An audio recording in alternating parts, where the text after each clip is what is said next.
लख लख शुक्राना। सबको हैप्पी होली, बहुत बहुत मुबारक हो। गुरुजी को भी होली की मुबारक।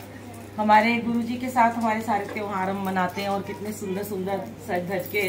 गुरुजी ने तो कहा ना, सोने सोने मन के आओ, ऐश करो। और यही हमारी खुशी। गुरुजी देखते हैं कि सच में आंटियों की खुशी तैयार होने में ही है। वो अगर वो तैयार ना हो, अच्छे कपड़े ना पहने, गुरुजी को पहले से ही पता था, इसलिए उन्होंने सबको कहा आंटियों को सज धज के आया करो। तो आज पता नहीं कौन सी ब्लेसिंग थी, मुझे भी समझ में नहीं आया। बहुत ही कम ऐसा होता है, पता नहीं आप सबके थ्रू आज किसको गुरुजी ने क्या ब्लेस करना था कि वो सामूहिक मंत्र जाप गुरुजी ने करा दिया। और प्लेलिस्ट में ऐसा कुछ भी नहीं था। अभी उसमें 2-3 होली के और भी भजन थे, पर गुरुजी महाराज की लीला देख लो, उनकी मर्जी होती है कि वो क्या चाहते हैं करना। और एकदम उन्होंने माइंड में थॉट डाला कि बहुत सारी ना ऐसी संगत होती है संगत जी कि जो हमारे बहुत ही मतलब आपस में बहुत जेलस करने वाले होते हैं, बहुत ही दुश्मन होते हैं, और कुछ ऐसे होते हैं जो बड़ी होड़ करते हैं एक दूसरे के साथ में। ये होता है जीवन में, ये नहीं हम कहते सहेलियां ही होती हैं, घर में भी ऐसे बहुत सारे लोग होते हैं जो आपस में प्रतिस्पर्धा में लगे रहते हैं। भाई भाई को देख के खुश नहीं है, बहन बहन को देख के खुश नहीं है, दरानी जिठानी। और कुछ तो ऐसी होती है कि मतलब आपस में भाई बहन का ही हो जाता है कि वो थोड़ा अच्छा है, भाभी थोड़ा अच्छा है, तो बहन के मन में आ जाएगा कि मैं क्यों नहीं, मेरे को क्यों नहीं ये सब मिल रहा। तो कहीं ना कहीं हमारे दुश्मन होते ही हैं। आज गुरुजी, मेरे को एक बात नहीं समझ में आती, मैं कई बार हंसती हूँ, गाने कैसे बने हुए हैं। और वैलेंटाइन पे गाने बने हैं कि वैलेंटाइन डे है तो वैलेंटाइन डे पे ही सबको वैलेंटाइन विश करना है, पूरी साल क्यों नहीं हम कर सकते हैं। अब होली का दिन है तो गाना बना दिया, होली के दिन दिल मिल जाते हैं, दुश्मन भी गले मिल जाते हैं। तो गिले शिकवे भूलकर दुश्मन भी गले मिल जाते हैं। तो मैं ये मानती हूँ कि होली के दिन ही क्यों हमने दुश्मनी खत्म करनी है, हम रोज क्यों नहीं कर सकते। अगर हम थोड़ी सी दुश्मनी, जैसे वो भजन है, तेरी सेवा तेरी सेवा तेरी सेवा, बड़ी प्यारी बड़ी सोनी तेरी सेवा, कर बंदिया तू थोड़ी थोड़ी कहते हैं, ज्यादा भी कर सकते हैं। तो अगर हम थोड़ा ही मन से मैल निकालें रोज रोज, मैं तो ये बात मानती हूँ, मैंने तो सीखा है, ये मेरे एक्सपीरियंसेस हैं जो गुरुजी ने मेरे को पल पल सिखाए हैं कि हमें ना बहुत देर तक ना मनमुटाव नहीं रखने चाहिए। चाहे वो आपका घर हो, चाहे आपकी सखी हो, चाहे आपकी फैमिली मेंबर हो, चाहे पड़ोसी हो, कोई भी हो। ज्यादा देर तक आप दिमाग में टेंशन रखते हो ना, तो वो क्या होता है कि वो पक जाती है, बढ़ती चली जाती है वो टेंशन, और वो एक तरह से ना जहर बन जाता है मन के अंदर, नासूर सा बन जाता है। तो वो कहते हैं हमारे को ना, आंटी जहर ना वो कभी खत्म नहीं हो सकता आपका, वो बढ़ता ही चला जाएगा। अब उस जहर को खत्म करने के लिए हमें क्या चाहिए, हम खाने को तो होली के दिन मीठा खाते हैं, शुरुआत हम मीठे से करते हैं, सबको मिठाई भी खिलाते हैं, पर कहीं ना कहीं सोच के देखना कि अगर हमारा कोई दुश्मन हमारे सामने आ जाता है ना, हम उसको मिठाई तो खिलाते हैं, पर मन में हमारे वही मन मुटाव चल रहा होता है। इसने तो मुझे पिछली बार ऐसे कहा था, आ तो गैया होली का दिन है, गाना बना होली के दिन दुश्मन भी गले मिल जाते हैं, तो दुश्मन को गले से लगा लो। पर ऐसा नहीं हमें करना दुश्मन। और मैं आज ये मैसेज इसलिए भी देना चाहती हूँ कि आप लोग तो सुन ही रहे हो, और जो बाद में सुनेगा, कि अगर कोई मुझे अपनी दुश्मन समझता है, इसमें मुझे कोई नहीं समझता, किसी को पता है, और अगर कोई समझता है कि मैंने कभी उसका दिल दुखाया या मेरे को अपनी बहुत बड़ी प्रतिस्पर्धी मानता है, तो प्लीज जो मेरा ये मैसेज सुन रहे हैं वो मुझे तुरंत से मैसेज कर देना, व्हाट्सएप पे जय गुरुजी लिख देना। मेरे तो मन में कुछ है ही नहीं है और हम फिर से मिल जाएंगे, है ना। तो इसलिए होता है हमारे में भी ना, सेवादारों में भी, कई बार संगत में भी कोई एक जरूर होता है जिसके मन में थोड़ा सा मन मुटाव चल रहा होता है, वो उसका अहंकार होता है। हमें तो गुरुजी ने सिखाया माफ कर दो, क्षमा कर दो। हम तो रोज ही एक बात कहते हैं, ये नहीं होली के दिन ही कहना है, सब कुछ क्षमा कर दिया करो, तुरंत क्षमा कर दो। आपको किसी ने कुछ कह भी दिया ना, जरा सा किसी ने, बहुत हम इस बात का इश्यू बना लेते हैं, पति ने जरा सा कुछ कह दिया, वो यही कह दिया, अगर सपोज करो ये कह दिया थोड़ा दाल में नमक तेज था, पूरा दिन टेंशन रहेगी। मैं इतना अच्छा रोज खाना बनाती हूँ, एक दिन मेरी दाल में नमक तेज हो गया, मुझे सास के सामने इन्होंने 10 बातें सुना दी हैं। तो इसको इश्यू नहीं बनाना। और किसी सहेली ने कह दिया ये इतनी खूबसूरत आंटियां लग रही हैं, अब इसमें से किसी को एक को किसी ने कह दिया भैया तू तो इस, मैं कह नहीं रही आपको उदाहरण दे रही हूँ, वही अगर मेरे को आंटी ने दिखाई साड़ी, ठीक है, मैंने कहा अरे आपने मेरे लिए क्यों नहीं मंगाई? तो मैंने कहते आपनी आंटी कहती मैं उतार दूंगी, ले जाना कल आप पहन लेना, आपके घर में सत्संग है। तो उन्होंने मुझे कपड़ा दिखाया, मैं कहा ये तो बड़ा मोटा है, मैं तो बड़ी मोटी लूंगी। अब ये बेचारी घबरा गई होंगी, हम मोटे मोटे लेंगे। तो अगर किसी ने आपको ये बाई चांस मेरे मुंह से निकल गया कि भाई इसमें मोटे लगते हैं, अब आपको तो कॉन्शियस हो गए, आंटी तो हमें मोटा मोटा समझ रही होगी, या किसी को कह दिया तुम बड़े मोटे लग रहे हो, उसको कह दिया तुम बड़ी सुंदर लग रही है। तो ये चीजें मन में ना लाया करो। अगर किसी ने कह भी दिया, अनजाने में कह दिया, क्या हो गया कह दिया, वो लग रही होगी ना मोटी तभी तो कह दिया, अब वो पतली लग रही होगी तो उसको पतला कह दिया, तो क्या हो गया अगर मोटा कह दिया। मुझे कई लोग कहते हैं, अभी अभी मुझे आंटी ने अंदर क्या बोला, ये भावना आंटी ने, मैं ना आजकल चुन्नी ना ऐसे ही लेती हूँ क्योंकि मैं डांस करती हूँ तो मेरा पेट दिखता है। तो मुझे कह दिया अभी उस दिन की वीडियो में आपका बहुत पेट दिख रहा था, प्रेग्नेंट लग रहे थे, मैंने कहा अब मैं पतली हो गई हूँ, योगा करती हूँ, कह दिया तो अब मैं क्या टेंशन में आ जाऊँ क्या? ऐसे नहीं होना चाहिए, दिल नहीं दुखाना, ये बातें हैं। कई बार हम अपने बच्चों को कह देते हैं, बच्चे बुरा मान जाते हैं, बच्चे हमें कहते हैं, हम बुरा मान जाते हैं। तो फिर कह रही हूँ कि होली के दिन ही सिर्फ नहीं माफ करना, आपको रोजाना माफ करना है।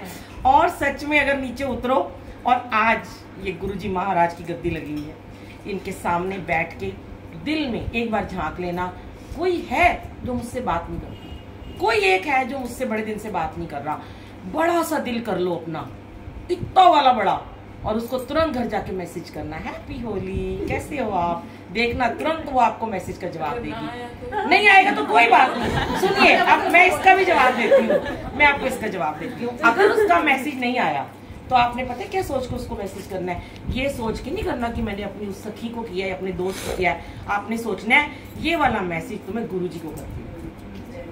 अब गुरुजी ने आपको जवाब जब देना तब देंगे। मैं पहले भी आपको ये बात शेयर कर चुकी हूँ, प्यार देना है, वापस लेने के बारे में मत सोचा करो। प्यार कोई व्यापार थोड़ी ना है, मैं इसको इतना दूंगी, उसने अब जैसे आंटी, क्योंकि अभी आपके मन में ना वो समर्पण वाली भावना नहीं है, सरेंडरफुल वाली, कि अगर पहले ही क्वेश्चन मार्क आ गया कि नहीं आया तो क्यों सोचते हो ऐसा? आप सोचो, आपने गुरुजी से मांगा, ठीक है आज मांगा, इन्होंने आज नहीं दिया, कल नहीं दिया, परसों दिया, क्या इनको मांग, वो देखो वो पहले मैसेज करने लगी है यार अभी मेरे कहने में। ये होते हैं फॉलोअर्स तो तुरंत बात करते हैं, ये होता है कि सत्संग सुनते ही तुरंत रिएक्ट कर दो, बहुत बड़ी ब्लेसिंग मिलती है, आपको पता ही नहीं है कौन सी खुशखबरी आपकी इंतजार कर रही होगी, कौन सी ब्लेसिंग गुरुजी ने आपको देनी होगी, आपने उसको सच्चे दिल से माफ कर दिया। हैप्पी होली डियर, कैसे हो, मिस यू, बस सोचो मैंने गुरुजी को बोला। अब गुरुजी से आपने बोला मेरा ये काम कर दो, मेरा ये बिजनेस कर दो, मेरा टेंडर कर दो, मेरे बच्चे को पास कर दो, क्या सभी के काम हो जाते हैं? गुरुजी क्या तुरंत कर देते हैं? नहीं करते ना, आज नहीं करेंगे, कल नहीं करेंगे, परसों नहीं करेंगे, जब उनका दिल करेगा करेंगे, जब उनका दिल करेगा वो आपकी सहेली से आपको मैसेज करवाएंगे। लेकिन आपने उम्मीद नहीं करनी है कि वो आपको अभी के अभी तुरंत रिप्लाई करे, क्योंकि ईगो है ना उसकी बहुत बड़ी। अभी आपकी तो ईगो हटा दी, अब मैं सत्संग शेयर कर रही हूँ, बुलबुल आंटी यहाँ बैठी है, गुरुजी बैठे हैं, आपकी ईगो फटाफट खत्म होगी। आपके मन में एक भाव आया, हाँ मैं करूंगी, लेकिन तुरंत एक भाव और आ गया, अरे वो जवाब नहीं देगी तो फिर ईगो ऊपर आ रही है। हमारी ईगो यहाँ छोड़ दो, ये फूलों में, ये फूल है ना होली के रंग खिले हुए आज, सारी ईगो छोड़ दो। अभी बड़ा प्यारा गुरुजी ने जिन्होंने वो गाया, जा एक बारी कह दो गुरुजी जय ऐश कर, आपने देखा होगा, कल आ रहा है सुबह, गुरुजी ने मुझे उसमें इतना बढ़िया रोल दिया है, उसका नाम है छठ टेंशन। तो वो है छठ छठ छठ छठ छठ टेंशन, छठ टेंशन, जुतियां दे नाल, बड़ा प्यारा सॉन्ग है, सुनना, सुबह लॉन्च होगा, अभी कल होगा लॉन्च, हाँ वो सिर्फ क्लिप है, सुबह लॉन्च होगा 7 बजे कल। तो उसमें यही बताया कि जुतियां दे नाल छठ टेंशन, बाहर ला दे छठ टेंशन, अपने आप को सिर्फ गुरुजी के आगे समर्पण कर दो। अब आपने टेंशन नहीं करनी है। अब हो सकता है आते आते सास ने ही बुरा भला कह दिया हो आपको, या दरानी जिठानी, कई बार होते हैं घर में सब मानते भी नहीं है गुरुजी को, हम गुरुजी के सत्संग में ही जा रहे होते हैं और टोक देता है कोई, इसको तो कोई काम ही नहीं है, तो दिन रात सत्संग में ही रहती है। बुरा मत माना करो, बुरा ना मानो होली है, रोज सोचा करो बुरा ना मानो होली है, बुरा ना मानो होली है। मेरे मन की बात कह दिया आपने रोज होली खेलो, तो आप रोज त्योहार मनाओ। और देखो त्योहारों का मतलब ही होता है, जब जनवरी शुरू होता है, क्या आता है त्योहार, लोहड़ी शुरू हो जाती है, फिर बसंत पंचमी आती है, फिर होली आती है, फिर बैसाखी आती है, शिवरात्रि, कितने त्योहार आते हैं। भगवान ने त्योहार बनाए क्यों हैं? इसीलिए बनाए हैं कि सब उस त्योहारों को मिलजुल के मनाएं, प्रेम से मनाएं। हम सारे त्योहार अलग अलग मना सकते हैं? क्या मजा आएगा बताओ? होली अकेले बैठे हो, नाराज, उदास, मन परेशान है, दिल कर रहा है जाऊं उससे मिलने, उसको हेलो करने, ईगो इतनी बड़ी है कि मैसेज ही नहीं करने देती, छोटा सा हैप्पी होली भी नहीं लिखने देती है। इतनी बड़ी हमारी ईगो है, बातें तो हम इतनी बड़ी बड़ी करते हैं। हम तो गुरुजी वाले हैं, हम तो रोज सत्संग में जाते हैं, हम तो रोज सेवा करते हैं, हम तो रोज पाठ करते हैं, हम तो रोज मंत्र जाप करते हैं। और आज भी कहेंगे, आज हमने 20 मिनट का मंत्र जाप के 108 बारी वाला किया, अश्वमेध यज्ञ किया, पर ईगो खत्म नहीं हो रही है। ईगो खत्म कर दोगे और उस समय आप पूरी दुनिया को ही जीत लोगे, देख लेना। ये गुरुजी हैं, ये जिताएंगे आपको। और प्यार तो मिलेगा ही मिलेगा दुनिया का, जो भी नाराज है और जो उसके साथ वाले हैं। देखो, आपने किसी को एक बार मना लिया, अभी तक वो आपकी 100 जगह बुराइयां कर रहा था, उसको नहीं पता ये खुशखबरी उसे मिलने वाली है, अब वो 200 जगह आपकी अच्छाइयां करेगा। देखना, सम्मान ये दिलाएंगे, प्यार आपको करना है, इज्जत ये देते हैं बस। और सिर्फ प्रेम बांटो। और फिर कह रही हूँ, फिर बात मुंह से निकलती है, होली के दिन ही नहीं सिर्फ बांटना, रोजाना बांटना है। हमारे रोज होली है, रोज दिवाली है, रोज हर त्योहार है। जिंदगी हमारी गुरुजी के साथ मिलकर त्योहार होगी। अगर हम गुरुजी वाले हैं और फिर भी हम किसी को माफ नहीं कर पाते हैं, तो हम ये ना बोला करें कि हम गुरुजी वाले हैं। बिल्कुल बंद कर दो कहना। फिर आवागमन में चलते रहो, छुटकारा नहीं मिलने वाला। सत्संग में रोज आते रहो। इस सत्संग में बैठ के ये भाव मन में लेके आया करो कि जैसे ही कोई बोलता है कि हाँ, अगर इसकी बात समझ में आ रही है तो चलो मैं कर लूं। जैसे उन आंटी ने कहा कि मैं भी मैसेज, जो बहुत बड़ी बात है, वो हमारी अपनी ही कोई है, मैं जानती हूँ उनको कितना बड़ा उन्होंने दिल किया होगा, पर उनसे गुरुजी ने आज करवाया। फिर भी गुरुजी एक और बात कहते हैं, मैं आपको बता दूं कि किसी को एक बार करना है, 2 बार करना है, मैक्सिमम आपने 3 बार करना है। उसके पैरों में नहीं आपने गिरना, 4थी बार आपने नहीं करना। ये मत सोचना आंटी ने कहा हमेशा करना, ना ना ना। गुरुजी कहते हैं तू 1 बार बोल, 2 बार बोल, 3 बार बोल। अगर तुम किसी को गलत काम करते, 1 बार टोकते हो, 2 बार टोकते हो, 3 बार टोकते हो, 4थी बार उसको मैं खुद देख लूंगा। 4थी बार गुरुजी के ऊपर छोड़, खुद कराएंगे। हम भगवान नहीं है, हम कोशिश कर सकते हैं एक अच्छा इंसान बनने की। हम कहते हैं ना कि ये कलयुग है। अब इस कलयुग में देवता भी पैदा होते हैं। कई बार हम कहते हैं ना, देवत्व आ गया, ये देवदूत आ गया, ये देव रूप है, ये देवी का रूप है। वो देवी, वो देवता कहाँ है? मर चुके हैं हमारे अंदर से।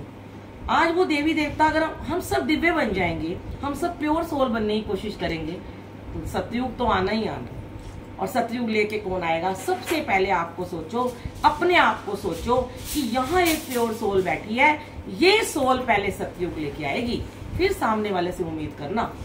खुद तो कलयुगी बने बैठे हैं, उससे उम्मीद कर रहे हैं कि वो पहल कर दे।